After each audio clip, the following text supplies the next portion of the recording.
Sir. എടോ സജീവ, ഈ കുട്ടിക്ക് എവിടെയാണ് ഇറങ്ങേണ്ടതെന്ന് തനിക്ക് അറിയത്തില്ലായിരുന്നോ? ഞങ്ങൾ പറഞ്ഞതാണ് ഇവരിറങ്ങേണ്ട സ്ഥലം എവിടെയെന്നുള്ളത്. ഇവരിറങ്ങാത്ത ഞങ്ങളുടെ ഉറപ്പില്ലല്ലോ. ചോറ്റാനിക്കരയ്ക്ക് പോകണ്ട ഇവരെ എന്തിനാ താൻ എറണാകുളം ബസ്സിൽ കയറ്റി? സാർ, ഞാനാരും വിളിച്ചു കയറ്റിട്ടില്ല. പിന്നെ ബോർഡും വെച്ചിട്ടുണ്ട്, അത് നോക്കാതെ ഇവരല്ലേ വന്ന് കയറിയത്. എൻ്റെ പൊന്ന് സാറ്, റൂട്ട് ചോദിച്ച സമയത്ത് ഇങ്ങനെ അവിടെ നിൽപ്പുണ്ടായിരുന്നു. ഇയാൾ ഒറ്റൊരാൾ കാരണം എൻ്റെ എത്ര സമയം പോയെന്ന് സാറിന് അറിയോ? സാർ, ബസ്സിൽ കയറുന്ന ഒരാളത്ത് എന്തിനാണ് പോകുന്നത്? അതിനനുസരിച്ചാണ് നമ്മൾ ടിക്കറ്റ് കൊടുക്കേണ്ടത്. ഇവരിറങ്ങേണ്ട സ്ഥലത്ത് ഇവരിറങ്ങണ്ടല്ലേ? കയറുന്ന എല്ലാത്തും ചോദിക്കാൻ പറ്റും എന്താ കാര്യമൊന്നും. ഈ കുട്ടിയുടെ കാര്യത്തിൽ കാര്യമുണ്ട്. എടോ, പ്രായം ചെന്നൊരു രോഗിയുടെ ജീവൻ നിലനിർത്താനുള്ള മരുന്നെത്തിക്കാൻ ഇവർ ഇത്രയും നേരം ഫൈറ്റ് ചെയ്തുകൊണ്ടിരുന്നത്. I appreciate you. ഇതുപോലെയൊക്കെയുള്ള പെൺകുട്ടികളെ ഇപ്പൊ കാണാൻ കിട്ടുമോ?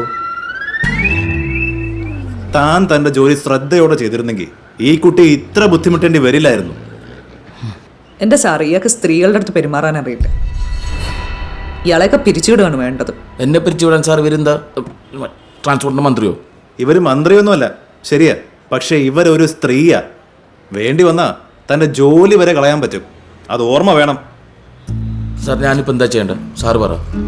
എന്തായാലും ചോറ്റാനിക്കരയ്ക്ക് 1 മണിക്കൂറിനുള്ളിൽ ബസ്സില്ല. താൻ ഒരു കാര്യം ചെയ്യും, ഒരു ടാക്സി പിടിച്ച് ഈ കൊച്ചിന് എവിടെയാച്ചാ പോകേണ്ടത് അവിടെ കൊണ്ടാക്കുക.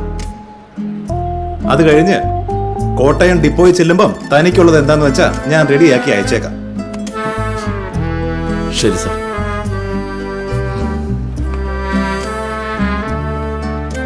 ഈ ജീവൻ നിലനിർത്തുന്ന സാധനം മറക്കല്ലേ. വേഗം വയ്ക്കും. അല്ല, കുട്ടിയുടെ നമ്പർ ഒന്ന് കിട്ടിയിരുന്നെങ്കിൽ എന്തെങ്കിലും ആവശ്യമുണ്ടെങ്കിൽ വിളിക്കായിരുന്നു. എന്തെങ്കിലും ആവശ്യമുണ്ടെങ്കിൽ സാറിനെ ഞാൻ വിളിച്ചോളാം. ഇവിടുത്തെ നമ്പർ എന്തെങ്കിലും ഉണ്ട്. ആയിക്കോട്ടെ.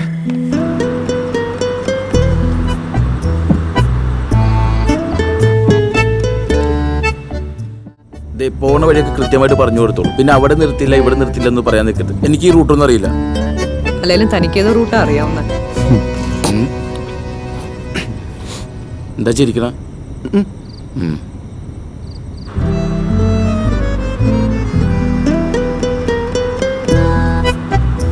ചേട്ടാ, അവിടെയാണെന്ന് തോന്നുന്നു. അവിടെ ലെഫ്റ്റില് കാണുന്ന വലിയ വീട്.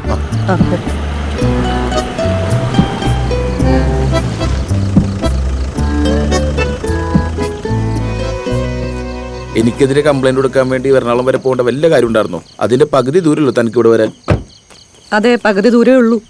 പക്ഷെ തന്നെ പോലുള്ളവരെ കുറച്ച് അനുഭവിക്കുന്നത് നല്ലതാ. ഇതിൽ എന്താ അനുഭവിക്കാനാണ്? ഞാൻ എന്താ ചെയ്യണ്ടേ? ഇവിടെ വെയിറ്റ് ചെയ്യും, ഞാൻ ഇപ്പൊ വരാം.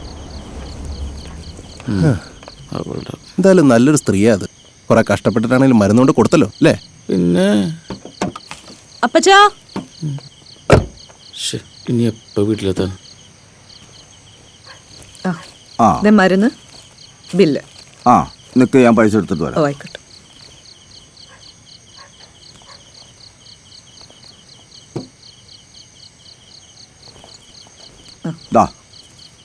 ഇത് കുറവാണല്ലോ. ബില്ലിൽ അത്രയല്ലേ ഉള്ളൂ.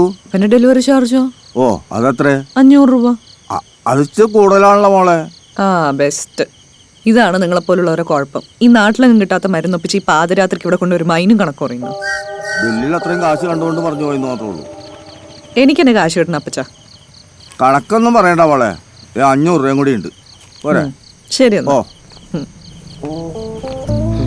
പിടിച്ചോറിയായിരുന്നല്ലേ? പിടിച്ചോറിയോ? ഈ സാധാരണക്കാരനൊക്കെ പൈസ തട്ടിപ്പറിക്കുന്നത് പിന്നെ പിടിച്ചോറി നല്ലത്. കണ്ടു കഴിഞ്ഞാൽ ഭയങ്കര സോഷ്യൽ വർക്കർ എന്നാ വിചാരിക്കുന്നത്. അതെ, കാശുണ്ടാക്കാൻ വേണ്ടി വിദേശത്ത് പോയി കിടക്കുന്ന മക്കളും കൊച്ചുമക്കളും ഉള്ള അപ്പച്ചനമ്മമാർക്ക് സമയാസമയത്തിന് മരുന്നെത്തിച്ചു കൊടുക്കുന്നതേ സോഷ്യൽ സർവീസ് തന്നെയാണ്. പിന്നെ കാശ് ഇല്ലാത്തവരൊന്നും അല്ലല്ലോ. ചെയ്ത ജോലിക്ക് കാശ് എണ്ണി മേടിക്കുന്നത് പിടിച്ചോറിയാണെങ്കിലേ ഞാനതങ്ങ് സഹിച്ചു. താൻ എന്താന്ന് വെച്ചാ വിചാരിച്ചു. എനിക്കൊരു ചുക്കു. ശരി ശരി, മേഡം കയറി. അടുത്ത ബസ് സ്റ്റോപ്പിലാക്കി തരാം. ബസ് സ്റ്റോപ്പിലാ? അതെ, താൻ ഒറ്റൊരാള് കാരണമാണ് ഇത്രയും വൈകിയത്. എന്നിട്ട് എന്നെ പെരുവഴിയിൽ ഇറക്കിയിട്ട് പോകാനോ? മര്യാദയ്ക്ക് എന്നെ വീട്ടിൽ എത്തിച്ചിട്ട് പോയാൽ മതി. ഹലോ, ഈ മെഡിസിൻ എത്തിക്കുന്ന കാര്യം മാത്രമേ എന്നോട് പറഞ്ഞിട്ടുള്ളൂ. ഞാനെന്നാ സോമൻ സാറിനൊന്ന് വിളിക്കട്ടെ, എന്റെ നമ്പറുണ്ട്. എവിടെ മേഡത്തിന്റെ വീട്? ഓളശ. എവിടെ? ഓളശ. ഓളശ. എടോ, എവിടെന്ന് വെച്ചാൽ ആക്കി കൊടുക്ക്. എന്റെ അടുത്ത ബസ് സ്റ്റോപ്പിലൊന്ന് ഇറക്കിക്കോ. ചേച്ചി, ചേച്ചി, അതാ പറഞ്ഞ മരുന്നൊക്കെ ഉണ്ട്. മഞ്ജുവിനെ പെണ്ണ് കാണാൻ വന്നിരിക്കുക. ആണോ? എന്നിട്ട് ഇഷ്ടായോ? ഇഷ്ടായെന്നാ തോന്നുന്നത്. ആള് KSRTC-ലാ. അതെയോ? സാവിത്രി, നടക്കട്ടെ. ശരി. അപ്പൊ ശരി, അറിയിക്കാം. ശരി ശരി. ശരി എന്നാ.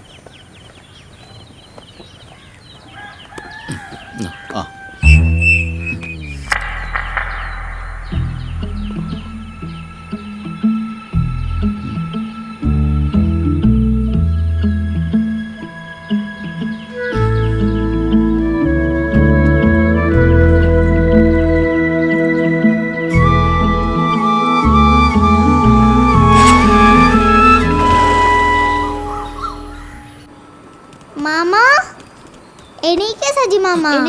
അച്ഛൻ വിളിക്കുന്നു. എഴുന്നേക്കണല്ലേ? അമ്മടുത്തൊന്ന് ചായ എടുക്കാൻ പറ. എണീറ്റ് വാ മടിയാ. പോയാളൊന്ന്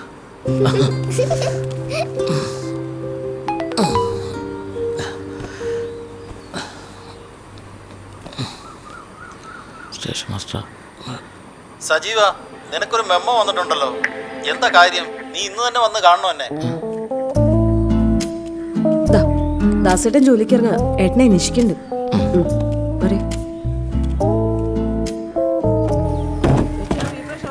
എന്റെ ഉഷ ഒന്ന് അനങ്ങി നിൽക്കി.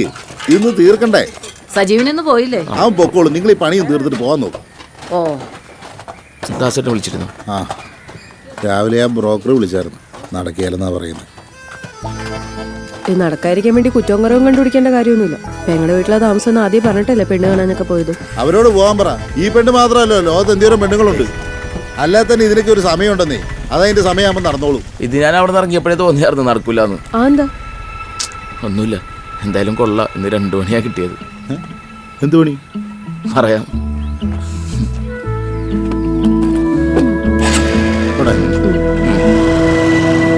എടോ, ഒരു ബസ്സിൽ പല സ്വഭാവക്കാരായ ആൾക്കാരുണ്ടാവും. നമുക്ക് കൺട്രോൾ വേണം സജീവ. നമ്മൾ അവരുടെ സേവകരാണെന്നുള്ള കാര്യം മറക്കരുത്. ഇനി ഇങ്ങനെയുള്ള കാര്യങ്ങളൊന്നും ആവർത്തിക്കല്ലേ.